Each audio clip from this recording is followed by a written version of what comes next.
Jesus, that's a great way to start. I thought I'd make this video because there is a serious problem with the WWE's music right now, and I made a video about it earlier. It was very quick. It was my reaction to Sheamus once again changing his theme song. He just changed it 2-3 months ago back to his original theme song that we all loved, or at least most people did, especially people who grew up watching wrestling around the time of like 2009, 10, 11, you know, stuff like that. We all love that he got his fucking song back. We were asking for it for nearly a decade. It was gone from 2015 all the way to 2024. And we finally got it back, and they tonight replaced it with what I have coined the term of Celtic bullshit or Celtic garbage, whatever floats your boat more, because it is just random Celtic noises, just like his last theme was. His last theme wasn't very, I didn't really like that much, but it was honestly so much better than the shit that we just heard. Honestly, that pissed me off so much that I didn't want to watch the rest of Raw, and I turned it off, and I watched like bits and pieces of it. Like, it was really fucking like aggravating. It's just aggravating. Why would you tease your fans like that? Why would you tease Sheamus like that? Because Sheamus wanted the theme song back for so long. He wanted it back for so long. He was talking about, oh, you know, I want to bring back he wanted to bring back the song because he knew how much the fans loved it. And it was iconic. To him, you know, as iconic as like that era of WWE can be. And they fucking give us it just to take it away. And honestly, now that I'm thinking about it, I think they really tried their best to sabotage it. Because think about the first night they brought it back. The first night they brought it back, they fucked it up. They fucking ruined it. Here's how they did it. Ready? First, the song was way too low. Like the audio just was not very loud. And they had Pat McAfee and Michael Cole talk over the theme song. And they didn't even acknowledge that Sheamus had his old theme song back. It's so fucking weird. And I'm really worried because I do think Jeff Hardy is coming back to the WWE soon. I don't know. I feel like I read that somewhere, but I could be wrong. But I'm really worried that if Jeff Hardy comes back, he's not going to have No More Words as his theme song. After we had so much time when he was in the WWE where he didn't have the theme song, and then he finally got the theme song back, then he left, and now he doesn't use that song anymore. And if he comes back to the WWE, is he going to come out to fucking generic Def Rebel bullshit? Or is he going to come out to the Hardy Boys theme?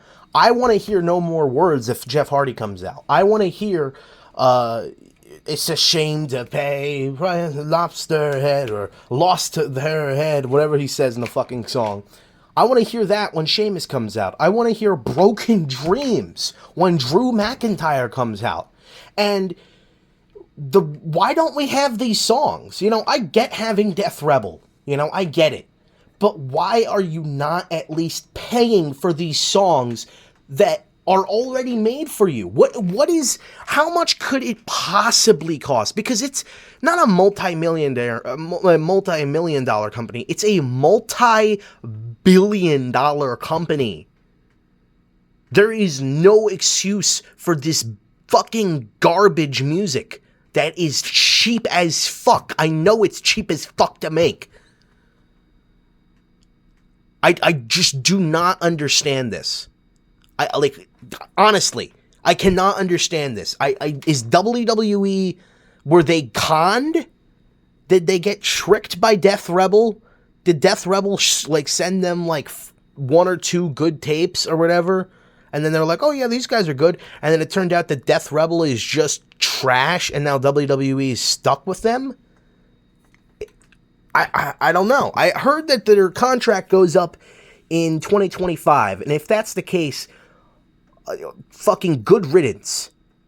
If the WWE is all about change, and it's about this new era, and we listen to the fans now, if the WWE continues to work with Death Rebel post 2025, post of their contract goes up, that is just a slap in the face to the fans. And what happened tonight was a slap in the face to the fans, because the WWE knows how long, like, to pretend that the WWE doesn't pay attention to shit, they do. They know how much so many fans wanted that song back. And they brought it back, shat on it, didn't give it any fucking recognition or acknowledgement, and then they fucking basically just replace it with a fucking song that's 10 times more generic than the last one. And I thought the last one, even though it was generic, at least it like had some flair to it. I liked Sheamus's entrance. I thought that was cool, where like the lights would go off. I thought it was, it at least was so much more badass than this, but it wasn't, it wasn't ashamed to pay Lobster Head. It wasn't Lobster Head, bro. We wanted that fucking song back, and they fucking shat on it, dude. It just pisses me off so much, and it really makes me think that we're never gonna get Broken Dreams again. And that really sucks, because that's what I really want with from Drew McIntyre right now. Drew McIntyre versus CM Punk is the best story, best rivalry going on in the WWE. And I really hope that at SummerSlam or at Bad Blood or whenever, that Drew McIntyre comes out to Broken Dreams. And I want him to have Broken Dreams as his theme song, because it fits his character so well now. More than it ever did when he originally used it in 2010 and 11, or however long he had it. Because Drew's dreams have been broken time and time and again, and I can just imagine, like, the Titantron. They don't do Titantrons because everything's lazy now. Just put his fucking name on a screen. But I can just imagine the Titantron just detailing each time he got screwed over. So it's like, what's that metronome I hear? And it just flashes to Roman screwing him over, to fucking all the times he got screwed over by CM Punk, when Damian cashed in. And then it just like, out of time, and that's when he starts kicking ass, bro. We don't get shit like that anymore. Just no creativity. And this stuff really isn't hard, because the WWE, I don't know if you noticed this, but they make highlight reels at the end of each PLE, and like a few minutes, they're able to take the fucking main event and add it into an amazing highlight reel that like captures every event after only a few minutes of it happening. Like, that's insane that they're able to do that. Now, of course, maybe they have more time, but they're able to whip these up very quickly, and they're very well edited and very well produced. And you're telling me that they can't fucking do this for the Titantrons? That they can't do this for the music? It's just laziness, and it should not be excused. And I really do think that if the WWE re-signs or, extends their Def Rebel's contract, that's just, it's a slap in the face to the fans. There's some songs that I do think are pretty good. I honestly like Solo Sikoa's theme song, and I kind of like Tama Tonga's theme song. But there's also a lot of songs that sound very similar to each other. I think it's so evident. It's so evident with Austin Theory's theme song and DIY's theme song. And this is especially, you can especially notice it when you rewatch the tag team matches that they just had. It's like DIY comes out, DIY, and then Austin Theory comes out and it's A-Town down, Joe, the rock down, Hi down, and then also then you've got a lot of the songs have like the same generic bullshit lyrics. Like a lot of it is always born to be the greatest of all time. And like that's the Raw theme song. And then if you listen to like Carmelo Hayes, it's like I was born to do the impossible. The themes, I'm the greatest, and I'm like it's just bullshit. They're all bullshit lyrics that say the same shit. Even if you listen to Sola Sokoa's, it's like getting it all. I'm doing the greatest. I'm the greatest. Greatest. Like it's just every song. It kind of sounds the same at this point. And Roman Reigns' theme song is good and all, but it's not that great. People who put it in their top tier lists. I mean, I don't know about that, dude. It's a really good song. I saw someone, the Great One says that fucking Rhea Ripley's theme song is best ever category, like greatest of all time category. He says this a lot about a lot of things. I like the Great One, but he overbloats everything now. He's like, this is one of the greatest things that has ever happened in the history of professional wrestling, really. Liv Morgan shitting on Dom's face. I mean, like, come on, dude. Seriously. It's just like you don't have to call everything the greatest of all time. But that is probably that's another lyric. Yeah, greatest of all time. The greatest of all. It's just generic fucking trash. But anyway, the Great One said that Rhea Ripley's theme song is greatest of all time tier. I'm like, dude. It's not better than Edge. It's not better than Eddie Guerrero's. It's not better than Triple H's. It's not better than Kurt Angle's. It's not better than John Cena's. It's not better than The Undertaker's. It's not better than Stone Cold Steve Austin's. It's not better than The Rock. It's not better than Ric Flair's. It's not better than Big Show. It's not better than Rey Mysterio. It's not better than The Shield. It's not better than CM Punk. It's not better than even LA Knights or like Roman Reigns. Like, who are you kidding? Who are you kidding? Like, you know what I mean? Like, the fact is, a song that's actually like, it's a good song, don't get me wrong, but the fact that we actually hear a song that's good, or it's like a real produced song, and then we call that the greatest of all time, just shows you our level of expectations now, Fucking Maven had one of the most incredible theme songs in WWE history, in my opinion. I wanna have the right, I wanna feel the night around the stars. Dun, dun, dun, dun. Dude, that song's fucking fire, bro. And he didn't even like it. He didn't even fucking like it. And it was Maven. He didn't do anything. And he had an incredible song. You know what's funny? The only person right now who's like, has a legit, in my opinion, a legit banger theme song that's new, by the way, like a new person, is Tony Stark. Or, I'm sorry, I always call her Tony Stark. Zoe Stark. I think she is boring as hell. I don't like her character, and she's paired with Shayna Baszler, who is the biggest charisma vacuum possibly ever, and Sonya Deville. So, right now she's not really doing anything. But she just so happens to have a fucking fantastic theme song, like a amazing theme song. And it surprises me that it's actually real.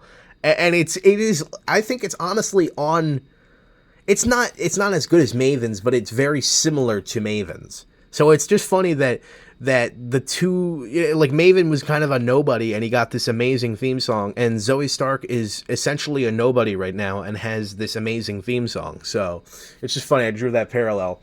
I don't know. I've been rambling, I think. I haven't uploaded a video on this channel for a while, so I wanted to do something fun. I don't know. I wanted to talk about my feelings. I have a lot of feelings right now on professional wrestling. I think I like the product, but I also think it's a little overrated. I think a lot of people are calling it some of the best stuff ever, and that kind of annoys me. Like, I don't know. I don't agree with it.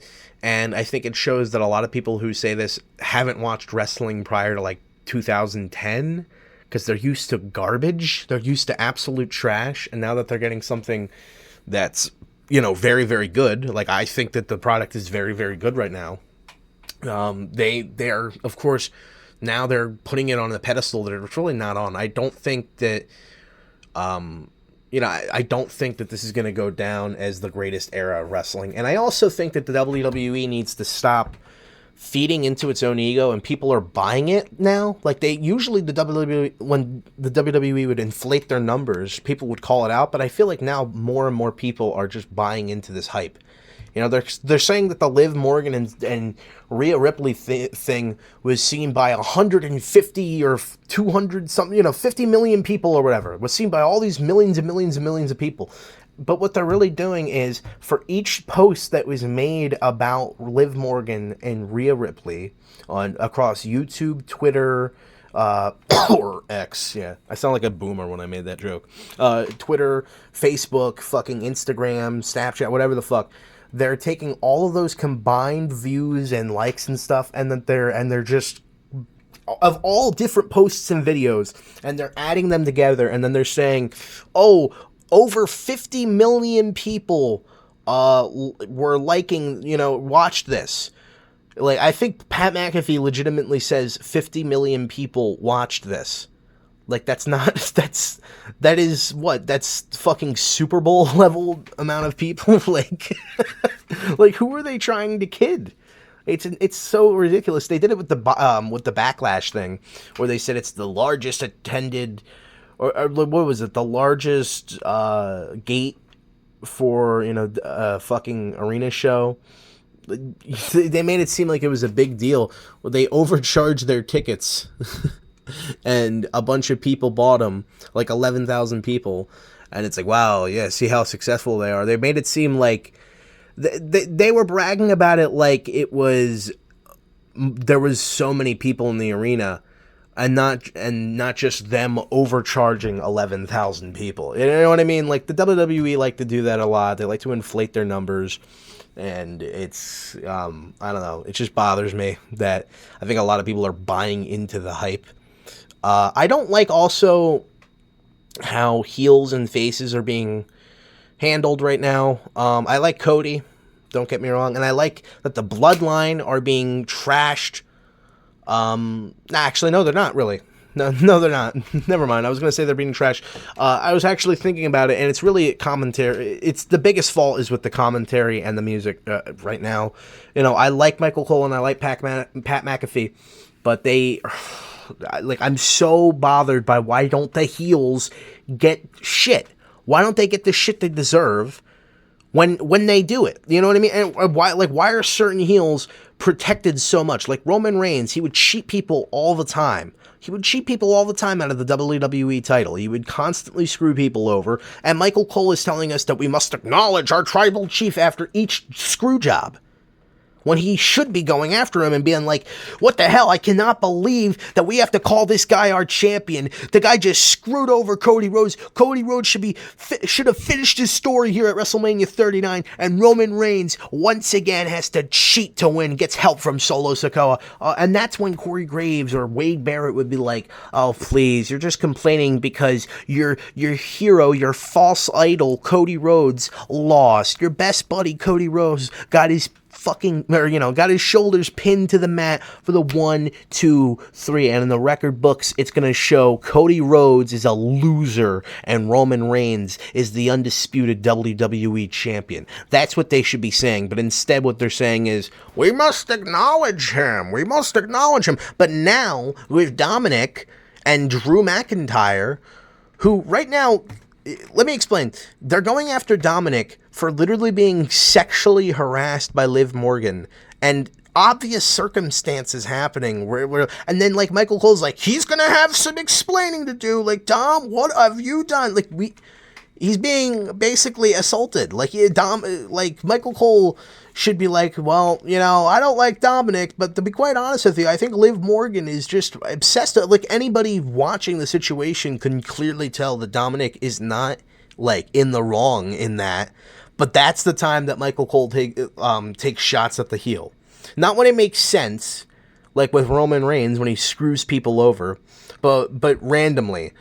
Like he kept saying that, you know, and it's weird too. Drew McIntyre, he puts his hands on referees or whatever, and he puts his hand on Adam Pearce, he gets banned. CM Punk cheated him out of the title 3 times, and a minor fucking fee was given to him. And how about all the times that Roman Reigns just ran fucking roughshod and did whatever the fuck he wanted? Why wasn't he given these fines? It's just so weird how kayfabe works now. It's just like certain heels that are just randomly, like Rhea Ripley, for example, is really a bad person from the storyline. Like, she is the one who manipulated Dom from, you know, being a loving son to his father, Ray, to manipulating him into believing that his father was a scumbag, treating him kind of like garbage, really. She belittles him, and she, makes him call her mommy, and it's a very, like, dominant, kind of abusive relationship. And she manipulated Dom and turned him into a horrible person. And now I'm, like, supposed to feel bad because Dominic is being treated better by Liv, and is also being kind of assaulted by Liv too, and is continuously, like, waved off her advances. So it's weird now that I'm supposed to root against Dominic and root for Rhea. And then she goes, well, Dom, you're not mine, I'm sorry, I'm not yours, but you're mine. So, like, that's like, okay, so you can talk to or flirt to anybody, but I can't. Like, that's a weird thing to present as a babyface thing. You know what I'm saying? Like, why should I root for Rhea Ripley in that situation? Now, luckily, the star power in WWE is so hot right now, and all these guys are so over. Rhea, and even Roman Reigns and stuff, that it's not gonna matter if they act like assholes. Like, Damian Priest is an example of, I don't know how the crowd feels with them. I think they're kind of in the middle about him, but he is setting up for a babyface turn, but essentially he's kind of an asshole.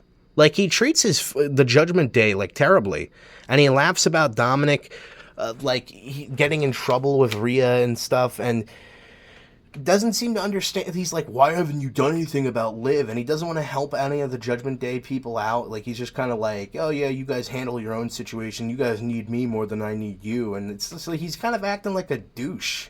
And I want to see him get turned on.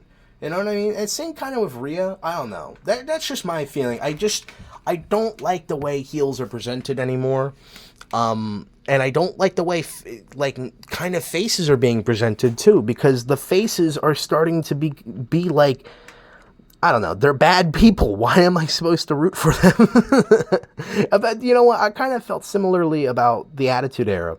So, but I don't know. I feel like Attitude Era handled it better. The heels often got their comeuppance. Roman Reigns, he loses the title, and then he goes into, fucking hiding or whatever. And then he's immediately given, like, now he's a babyface. Like, obviously, the fans want him to be a babyface. But I'm just kind of annoyed because it's like he never really got any comeuppance. He treated his family like garbage. In kayfabe, treated his family like garbage. He screwed over so many people out of the title, beat people up constantly, belittled people. He was not a good person. But they're going to just ignore all that and pretend that Roman Reigns is a great guy. And and obviously I'm not talking about the fans. I'm talking about the WWE. They're just going to, like, pretend that didn't happen. And if they do, they're like, hey, wait a second. I think, don't we have some history? Like, Kevin Owens will be like, yeah, it's all in the past. Like, they're going to make a joke about it. And I don't know. I just miss when heels would get their fucking comeuppance constantly. Like in the Attitude Era, Vince was constantly being the butt of the joke. He would constantly get a beat down, or he'd constantly get an embarrassing stunt done. Stone Cold would make him piss himself or something, or attack him in the hospital. You don't get that with Roman. Instead, Roman, or even Triple H, he would lose, or he'd get his ass whooped and stuff like that, and he'd lose the title. And Roman Reigns, I think, was way too overprotected, and certain heels are too, and like, they never get what they have coming to them, And it leaves me kind of unsatisfied because there's no real payoff. And I don't know. That's my thoughts on it. I know it's kind of like, it might have seemed like I'm rambling. It's just, and I kind of am because I smoked a fucking bong before doing this. Very professional of me.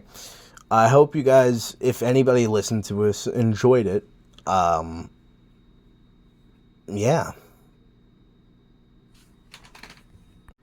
Oh, you know what? I also did want to talk about the WWE documentary. I'm annoyed that they're advertising. They advertised it on Raw and SmackDown, and they had the commentators literally like, "Oh, one of the craziest build-ups to WrestleMania." Like they're using insider terms, and they're one of the craziest storylines in WWE history. Like, what do you mean storylines? And then they're going to commercials, and the commercials being like, "We had 80% of this card figured out in October." I'm like, how does that make sense when the Royal Rumble didn't happen, the Elimination Chamber didn't happen, a lot of the feuds didn't start until early on in the new year. So like, what? And it's strange to me. It's just very, very strange to me to do that, because I'm just still thinking about the kids that are watching this. That you really are trying to still get those newer fans invested in, those that will turn into lifelong fans, because those kids are going to start watching, and then just imagine just watching and then immediately having that pop up and you'd be like, wait, what does that mean? What chief creative officer? What does that even mean? Like he controls the story? It's fake. Like that's why I hate those press conferences so much. They'll see fucking Dwayne "The Rock" Johnson talking about, I'm not talking about the press conferences, but in like the commercials, they'll see him talking about, we had to make a pivot, and like Roman Reigns being like, oh yeah, once you've tricked them and you a few times or whatever, and then you've got them or something like that, and then like Triple H is like, oh yeah, we're blending the lines of reality and fiction. So you're just exposing that it's fucking fake, which, everybody knows, but a lot of kids don't. And it's also, it doesn't make any sense in kayfabe. Like on the kayfabe show, they're presenting something that's breaking kayfabe. So like for me, I get uninvested in stuff like that. And I saw a guy make a video about it too. I forget his name, but it was like something titled like "Kayfabe is Dead" or something like that. And it really is. And it pisses me off. They don't even really try to keep it alive. And that's why I hate those press conferences after the PLEs so much, because it's guys getting asked kayfabe breaking questions. They're talking openly, breaking kayfabe, and breaking the fourth wall, being like, yeah, well, we'll just see where the story goes, because, the creative process in WWE right now is just so incredible. And then randomly, they'll just, like, throw a half-assed fucking promo out there being like, but, we'll, if he ever wants to step in the ring with me again, he's going to find out that I don't mess around, and he's going to find out that he still is not on my level, and he never will be. All right. By the way, all of this is scripted, or like, it just like, they're essentially doing that. You can't just randomly, the entire time you've been breaking kayfabe and openly talking about it's fake, and then try to pretend that, oh yeah, you're really getting into a fight. Like, you either have it's a non-kayfabe show, or it is a kayfabe show. Don't tell people to watch kayfabe breaking press conferences after your kayfabe PLE. That's what I think. Don't do it after documentaries either. Have that on Peacock. Have that on the network, because the people who are interested in that will find that and watch it. That's just me. I know there's a lot of people who don't care, and I understand that. But if you are going to advertise it too, advertise it in a way that doesn't completely break kayfabe. Just try to keep it vague. That's all I'm saying. Instead of just blatantly showing it in the commercials, oh yeah, WWE's fake. Back to your show where we're gonna pretend it's real, and we're gonna have the fucking commentators basically in the middle, like 2 seconds removed of being like, well, that is crazy what just happened with the Wyatt Six, certainly a demented bunch. Anyway, guys, one of the craziest storylines ever in this obviously scripted show, WrestleMania, and we'll take a look at behind the curtain, which in itself breaks kayfabe. Just the title itself breaks kayfabe. I don't know. Not really, it doesn't break kayfabe, but it alludes to it's going to, it behind the scenes, behind, like, what does that mean? Behind the scenes. Oh, it's a scene? What? That's just me. I don't know. It could be a boomer take. I get it. Yeah, that's why they also changed Chief Creative Officer to now it's Chief Content Officer, and then they just call him CCO, Triple H, or Paul Levesque. They don't like to announce his full title because the title breaks kayfabe. And I was arguing with somebody on YouTube about this, and they're like, no, Chief Creative just means he controls the sets, controls the lights, your argument's invalid. I'm like, maybe you're right, you do bring up good points, but there's a reason why the WWE changed its name. The reason why they changed it from Chief Creative Officer to Chief Content Officer to CCO is because it sounds fake. And if they can recognize certain things like that, then I just don't know why they do those PLEs or advertise them to go, hey, by the way, before Cody Rhodes versus Roman Reigns, we're going to just plug this press conference that will tell you that it was all a story and it was all fake. Like in the middle of the show. And I count the commentators as like characters in the story. So when when characters in the story are just telling you to go watch the behind the scenes, it's like if fucking Daenerys in Game of Thrones, or wherever the fucking characters were, the fucking Peter Dinklage was just like, by the way, to find out how this scene was filmed, just go watch the show after the episode. Like, it's so weird. And I get it. It's wrestling. Everybody knows it's fake, and I don't know. It breaks kayfabe. Regardless of what you think, it breaks kayfabe. And they don't try to keep kayfabe alive anymore. And that's why I think they should bring back Talking Smack and remove those fucking PLEs. Have Talking Smack. Have these wrestlers, instead of fucking talk like corporate shills, have them answer fucking questions that are about kayfabe and cut promos. I want promos. I don't want to have Seth Rollins or Cody Rhodes or, fucking any of these guys, LA Knight. I don't want them coming out and being like, well, I really, I'm really excited about the working environment in the WWE. Everybody's just, it's a big team and everybody's really trying to just, work together. And Morel is really good, and the creative process right now, I think, is absolutely on fire, and everybody's firing off on so many cylinders. What does that mean? Think about that in kayfabe. What does that mean? And how many times have you heard Cody Rhodes or Seth Rollins or Damian Priest or any of these guys and women? How many times have you heard it in a post-PLE press conference? Congratulations on winning your world championship. By the way, when can I just ask you? I can't even think of. I'm so stupid right now. I'm so stoned. I just wanted to take a second to be like, where do you think the storyline is going so far? Or like, you know what I mean? Like, what does that mean? Why? That's questions you'll hear is people ask about storylines. And if you're watching that and you're trying to present this as somehow it's part of the kayfabe of the show, because they're going to cut a half-ass promo at the end, how do you explain that? You can't. Get rid of them. Do Talking Smack, because that's giving the wrestler a comfortable, relaxed environment to cut promos that they wouldn't cut on TV, and cut impassioned promos. Give them 5-7 minutes. Some people get even longer than that. Do you remember that fucking promo we got from The Miz? Do you remember the promos that we would even get from AJ Styles? I think he cut some of his best promo work on Talking Smack. Or the promos that Edge cut. Or yeah, that amazing promo Edge cut on fucking Talking Smack with Paul Heyman. Oh my God. Kevin Owens cut great promos. Baron Corbin cut good promos on the show. A lot of people cut really, really good promos that they never got the chance to cut. and like shows that, or at least, at least decent promos, at least promos that were like you wouldn't expect it from them.